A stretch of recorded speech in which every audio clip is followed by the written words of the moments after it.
Hello friends, welcome back to our YouTube channel GSK farming.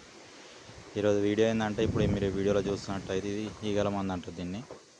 మనం ఇది కనుక ఆవులకు స్ప్రే చేసుకుంటే ఈగలు అనేటివి రాకుండా ఉంటాయి. ఇప్పుడు ఈ వర్షాకాలం వచ్చే ముందు ఈగలతో చాలా ఇబ్బంది అవుతుంది. ఆవులు మొత్తం ఈ విధంగా మొత్తం ఈగలకు ఊపుకుంటూ చాలా ఇబ్బంది పడుతూ ఉంటాయి అన్నమాట. ఇలాంటి టైంలో మనము ఈ లిక్విడ్ని వాటర్లో మిక్స్ చేసుకొని 2 డేస్కి ఒకసారి స్ప్రే చేసుకోవాలన్నమాట. అది ఎలా చూడండి ఫ్రెండ్స్, ఈ విధంగా ఈగల మందు అయితే స్ప్రే చేసుకోవాలి 2 డేస్కి ఒకసారి. ఇలా స్ప్రే చేసుకుంటే మనకు ఈగలు అనేటివి రావు. ఆవు ప్రశాంతంగా మీద తిని ప్రశాంతంగా పడుకోవడం అయితే జరుగుతుంది. లేదంటే ఆ ఈగల వల్ల అది అటు ఇటు ఊపుకుంటూ అసలు ప్రశాంతంగా అస్సలు ఉండలేదు. దానివల్ల పాలు తగ్గే ఛాన్స్ కూడా ఉంటుంది. సో అందుకోసం నేను ఈ విధంగా 2